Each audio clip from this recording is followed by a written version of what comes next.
শাহজাহান ভাই কেমন আছেন? ওয়ালাইকুম সালাম। ভালো নাই।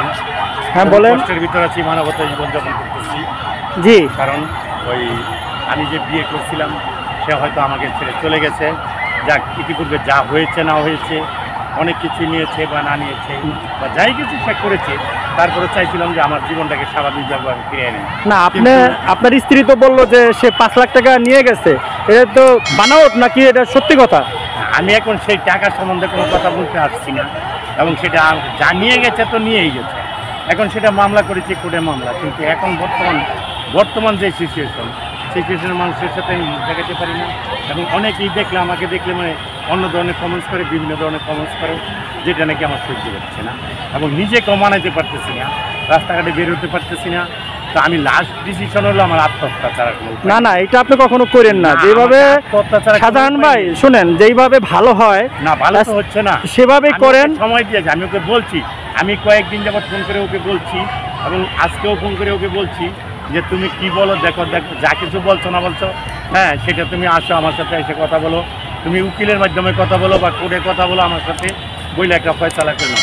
সে যখন কোনো ফয়সালায় যাচ্ছে না, আমিও মামলা করেছি, ও মামলা করেছে, তা আমি যেই কথাগুলি সে বলেছে সেটার জন্য খুবই সমস্যায় আছি, লোক দেখাতে পারছি না। এখন আমার আত্মহত্যা ছাড়া কোনো উপায় নেই, আর আমি যে আত্মহত্যাটা করবো সেটার জন্য সম্পূর্ণ দায়ী ফাতেমা আক্তার সাথী। আচ্ছা, আপনার তার বাবা মা কি বলতেছে? তা আমরা শুনলাম যে তার আরেকটা বিয়ে হয়েছিল, তার স্বামীর সাথে তো আমরা যোগাযোগ করছি, ওইটা কি বানানো? সেটা আমি জানি না, আমি তার স্বামীকেও চিনতাম না। আমি যখন বিয়ে করেছি তখন আমি জানতাম সে কাবির নামায় দিয়েছিল, সে বিয়ে করে নাই, কুমারী মেয়ে। এখন বাড়িতে সেটা তার স্বামীর সাথে আমার কোনো যোগাযোগ নাই। আমি শুধু এইটুকুই বলবো যে আমি ওনাকে সময় দিয়েছি, হ্যাঁ যদি সে আমার এই সমঝোতায় না আসে তাহলে আমাকে আত্মহত্যার বাধ্য, এবং সে আমাকে আত্মহত্যার মুখে নিয়ে ফেলে দিয়েছে, এবং আমি সেটাকেই করে নেব। করে আমি দেশবাসীর কাছে এইটুকু জানান দিতে চাই, প্রিয় দেশবাসী ভাই বোনেরা আমার, আপনারা আমাকে ক্ষমা করে দিবেন। আমি আত্মহত্যা ছাড়া কোনো উপায় নেই এবং করতেও পারছি না। আপনারা বিভিন্ন লোকে বিভিন্ন ধরনের কমেন্টস করতেছেন, যেগুলি মান সম্মানের প্রশ্ন এবং অনেক কিছু হয়ে দাঁড়াইছে। কিন্তু আমি যখন জেলের থেকে বাড়ি হয়েছি তখন আমি ছিলাম একটা নিষ্পাপ। হ্যাঁ, এখন যেই অবস্থা আছে মানুষের কাছে মুখ দেখাইছে, সমাজের কাছে যেই সব কথাগুলি বলেছে, হ্যাঁ, এবং আমি যে বলেছি না দুই একটা কথা বলেছি, কিন্তু আমি অত্যন্ত পড়ে বলেছি কথাগুলি।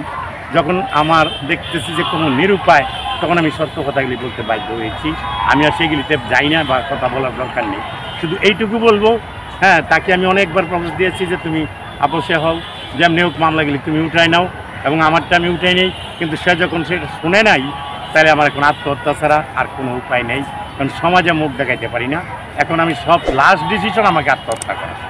তা আমি দেশবাসীর কাছে এইটুকু বলে যেতে চাই। এখন ফাতেমা আক্তার, শাহজাহান ভাই, ফাতেমা আক্তার কি বলতেছে? সাথেই তো বলতেছে, কি বলতেছে না বলতেছে এটাও বুঝি না। সে আমাকে বলে ফোনে একরকম, ওর উকিল বলে আরেক রকম, ওর বলে একরকম, মানে এখন কোনো ইয়া পাচ্ছি না। লাস্ট ডিসিশন আমার এইটাই যে আমি আত্মহত্যা করবো, এছাড়া কোনো উপায় নেই আমার। ঠিক আছে শাহজাহান ভাই, অনেক ভালো থাকবেন। আমি আর দর্শকের কাছে না, আমি চাইতেছি, এছাড়া আমার কোনো উপায় নেই। আপনারা কেন বুঝতেছেন না যে একটা মানুষের সমাজে মুখ দেখাতে গেলে সমাজে কীরকম ধরনের, কত মানুষে কত ধরনের কথা কমেন্টস করে, কত ধরনের কথা বলে। আপনি আমার মোবাইলটা খুলে দেখতে পারবেন যে আমার মোবাইলে কত ধরনের মেসেজগুলি আসছে।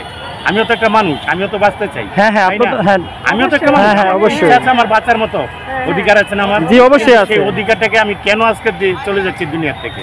হ্যাঁ, যে অনেক কষ্টের জন্যই, কিন্তু সেই কষ্টটা কে দিয়েছে? আমাকে সাথী দিয়েছে। তো যেই কারণে আমি মরার পরে যেন দেশবাসী, এটাই আমি দেশবাসীর কাছে অনুরোধ, আপনাদের কাছে অনুরোধ, আমি মরার পরে যেন তার বিচারটা হয়। যে আমাকে এই মৃত্যু মুখে ঠেলে দিয়েছে, আমি একমাত্র তাকেই দায়ী করেছি। সাথী আক্তার এবং তার মা, এই দুইজনেই মানে আমার মৃত্যুর জন্য যেন দায়ী হয়, এবং সেটা বিচার যেন করে, এবং বাংলাদেশে যেন তাদের বিচার হয়। কারণ আমি হয়তো দেখে যেতে পারবো না, কিন্তু আত্মাকে, মরে গেলে আত্মাকে একটু শান্তি দিতে পারবো যে কোনো দিন যে তাদের বিচার হয়েছে, এইটুকু, মানে আমি এইটুকু, এটা হলো আপনার চাওয়া পাওয়া, এটাই আমার চাওয়া পাওয়া। ঠিক আছে শাহজাহান ভাই, ভালো থাকবেন, অনেক ধন্যবাদ।